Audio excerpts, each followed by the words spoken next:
أهلا رمضان يا شهر الإحسان شهر الغفران رمضان. الحمد لله الذي فضل أوقات رمضان على غيره من الأزمان وأنزل فيه القرآن هدى وبينات من الهدى والفرقان وأشهد أن لا إله إلا الله وأشهد أن محمدا عبده ورسوله أما بعد. رمضان بہت مبارک مہینہ ہے.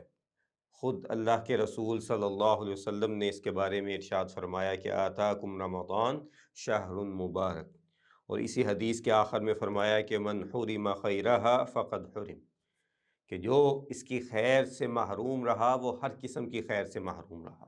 اسی لیے رمضان مبارک میں اپنے وقت کی قدر کرنا بہت ضروری ہے، اور اسے اللہ تعالیٰ کی اطاعت میں گزارنا انتہائی اہم ہے. بہت سے لوگ ہیں جو اس کی خیر سے محروم ہو جاتے ہیں، اور جو اس کی خیر سے محروم ہو جاتے ہیں انہی کے بارے میں اللہ کے نبی صلی اللہ علیہ وسلم نے کیا ارشاد فرمایا کہ راغم الانف رجل دخل علیہ رمضان ثم انسلخ قبل ان یغفر له، اس کا ناک خاک آلود ہو جس پہ رمضان کا مہینہ داخل ہوا اور مہینہ چلا گیا اور وہ اللہ تعالیٰ سے اپنی مغفرت نہیں کروا سکا. اس لیے ہمیں اپنی ایکٹیویٹیز کو، اپنے جدول کو، اپنے آپ کو رمضان میں بدلنا ہے تاکہ ہم اچھے طریقے سے رمضان کو گزار سکیں.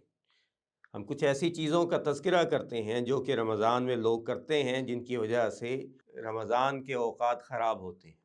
تو اس میں سب سے پہلی جو چیز ہے وہ سحری اور افطاری کے وقت کھانے کی روٹین ہے. رسول کریم صلی اللہ علیہ وسلم کا رمضان اور آپ کے صحابہ کا رمضان انتہائی سادہ ہوا کرتا تھا. وہ لوگ چند پانی کے گھونٹ، کھجور کے چند دانے اور روٹی کے چند ٹکڑے، ان کے اوپر پورا رمضان گزار لیا کرتے تھے. جبکہ ہماری تیاریاں کیا ہوتی ہیں کہ آج افطاری میں کتنی ڈشز بنیں گی، اور پہلے کتنی ڈشز ہوں گی، پھر باقاعدہ کھانا کیسا ہوگا، پھر سحری کے اندر کیسے ایسی چیزیں کھائی جائیں جس کے ساتھ ہم بہت زیادہ نشیط رہیں، بہت ہماری انرجی جو ہے وہ سیو رہے. لیکن ایسے کھانے سے پھر ہوتا کیا ہے کہ ہم پہ سستی چھا جاتی ہے، ہمارے معدے خراب ہو جاتے ہیں، اور وہ جو تزکیہ اور تربیت اسلام کو مطلوب ہے وہ ہماری ختم ہو جاتی ہے.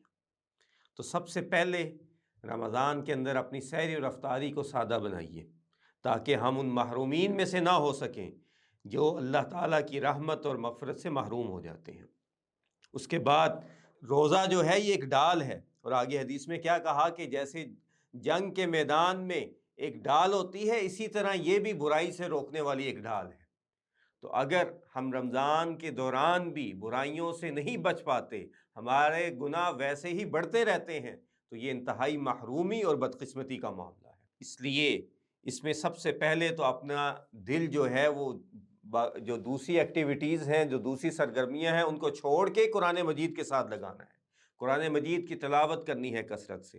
تھک گئے ہیں تلاوت کرتے ہوئے، قرآن مجید کی تفسیر سن لیں، قرآن مجید پہ تھوڑا غور و فکر کر لیں. پھر اس کے بعد پھر تھک گئے ہیں تو کوئی نماز عبادت شروع کر دیں، ذکر اذکار شروع کر دیں. اس طرح رمضان کو گزاریں. لیکن ہمارے ہاں کیا ہے کہ ہماری خواتین کچن میں مشغول ہو جاتی ہیں، اور ہمارے مرد حضرات، ہمارے نوجوان جو ہیں وہ سوشل میڈیا پہ مصروف ہو جاتے ہیں.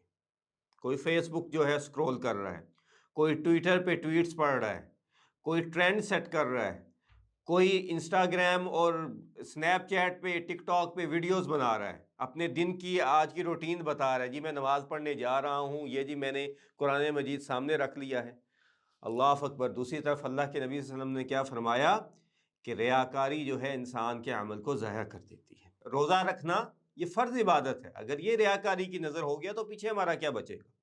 پھر اس کے بعد اسی طرح بہت اچھی بات ہے کہ آپ لوگوں کو افطاری کروائیں، آپ ان کی مدد کریں. یہ رمضان کا ایک بہت اہم فریضہ ہے. لیکن سحری اور افطاری کی پرتعیش دعوتیں کرنا، ہوٹلوں میں بوفوں پہ جانا، وہاں پہ جا کے 3 گھنٹے صرف کھانا ٹھوستے رہنا، یہ اسلام کا مطلوب نہیں ہے. بلکہ اسلام کا مطلوب کیا ہے کہ انسان کو حلال چیزوں سے روکا گیا ہے روزے کے دوران، کہ وہ کھانے سے رک جائے، وہ شہوت سے رک جائے. جو اس کے لیے عام وقت میں اپنی بیوی کے پاس جانا اور کھانا کھانا حلال ہے، تاکہ جو مکروہات ہیں ان سے بھی بچ سکے، الا یہ کہ وہ محرمات میں پڑ جائے اور وہ سستی میں پڑ جائے. پھر اسی طرح بہت سے لوگوں کا کیا ٹارگٹ ہوتا ہے، جی رمضان آ رہا ہے تو جی فلاں فلاں کوئی موویاں اور سیزن میرے باقی رہتے ہیں، وہ رمضان میں بیٹھ کے میں دیکھوں گا۔ پھر اسی طرح آخری عشرے کے علاوہ پوری پوری رات جاگتے رہنا اور سحری کے قریب آنکھیں بند ہو جانا۔ اور اللہ کے نبی صلی اللہ علیہ وسلم نے کیا فرمایا ہے کہ سحری کا وقت برکت کا وقت ہے، اور اس میں برکت دو طرح ہے۔ ایک تو یہ کہ وبالاسحار هم یستغفرون، کہ اہل ایمان سحری کے وقت اللہ تعالیٰ سے معافی طلب کرتے ہیں، قیام اللیل کا اہتمام کرتے ہیں، دعا کا اہتمام کرتے ہیں۔ دوسرا سحری کے کھانے میں برکت ہے۔ اور پھر اللہ کے نبی صلی اللہ علیہ وسلم جو ہے وہ چند کھجوروں کے دانوں سے سحری کر لیا کرتے تھے، اور آپ نے اس کو بہترین سحری قرار دیا ہے، بجائے اس کے کہ ایک طرف سے لسی آ رہی ہے، ایک طرف سے دہی آ رہی ہے، ایک طرف سے چائے آ رہی ہے، ایک طرف سے شوربے والا سالن آ رہا ہے، ایک طرف سے جی یہ کوئی بروس قسم کی چیز آ رہی ہے۔ تو یہ رمضان کا مقصد نہیں ہے، بلکہ رمضان کا اصل مقصد جو ہے وہ تزکیہ اور تربیت ہے، اور یہ تزکیہ اور تربیت کھانے پینے میں بھی ہے اور اخلاقی عادات میں بھی ہے۔ اللہ کے نبی صلی اللہ علیہ وسلم نے کیا فرمایا کہ من لم يدع قول الزور والعمل به والجهل فليس لله حاجة في ان يدع طعامه وشرابه، کہ جس نے بری بات کو نہیں چھوڑا، اس پہ عمل کرنا نہیں چھوڑا، اپنی بیوقوفی جہالت کو نہیں چھوڑا، اور ایسے آدمی کے روزے کی اللہ تعالیٰ کو کسی قسم کی کوئی حاجت نہیں ہے۔ اور یہ اللہ تعالیٰ اپنے لیے کہہ رہے ہیں کہ مجھے اس کی کوئی حاجت نہیں، کیونکہ اللہ تعالیٰ نے کیا فرمایا کہ صوم لی وانا اجزی بی، کہ روزہ تو خالصتاً میرے لیے عبادت ہے، یہ لوگوں کو دکھانے کے لیے، اپنے اخلاقیات کو جو ہے برباد کرنے کے لیے نہیں ہے۔ حدیث میں کیا آتا ہے کہ اللہ کے نبی صلی اللہ علیہ وسلم نے فرمایا کہ تمہیں کوئی بری بات کی طرف بلائے تو تم اسے آگے سے کیا کہو، انا صائم، کہ میں روزے دار ہوں۔ روزہ رکھنے والا برائی میں نہیں پڑتا، اور یہی وہ ڈال ہے جس کو ہم نے استعمال کرنا ہے تاکہ ہماری مستقل عادت بن جائے کہ ہم برائی سے دور ہو سکیں۔ اور پھر اسی طرح جب ہم کھانے پینے کی اپنی روٹین خراب کر دیتے ہیں، جب ہم سیزنز دیکھنے میں لگ جاتے ہیں، جب ہم سوشل میڈیا سکرول کرنے میں لگ جاتے ہیں، تو پھر ہماری قراءۃ القرآن اور قیام اللیل کی جو ایکٹیویٹیز ہیں وہ خراب ہو جاتی ہیں۔ تو جب آپ نے ہلکا پھلکا کھایا ہوگا، سارا دن اللہ کا ذکر کیا ہوگا، تو اللہ کی طرف سے آپ پہ مدد نازل ہوگی کہ آپ قیام اللیل میں کھڑے ہو سکیں۔ جیسا کہ فرض نماز کے بعد اللہ کے نبی کیا کہا کرتے تھے کہ ربی اعینی علی ذکرک و علی شکرک، اللہ مجھے توفیق دے کہ مجھے میری مدد کر دے کہ میں تیرا ذکر کروں۔ تو ذکر میں نفلی عبادت بھی شامل ہے، تو اس کو توفیق ملے گی جو اپنے آپ کو ویسا بنائے گا۔ تو جو اس کے مطابق اپنی پلاننگ کرے گا، اپنے دن میں نیند تھوڑی بہت پوری کرے گا، رات میں تھوڑا بہت سوئے گا، وہ قیام اللیل میں کھڑا ہو سکتا ہے۔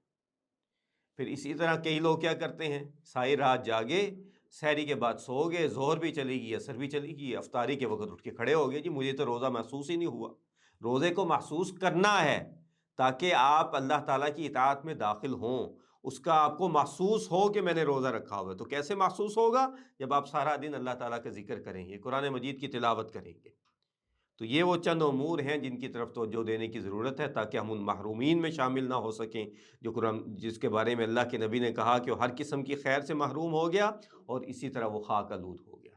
تو اللہ تعالیٰ ہمیں اپنا رمضان صحیح طریقے سے گزارنے کی توفیق دے۔ وآخر دعوانا ان الحمد للہ رب العالمین۔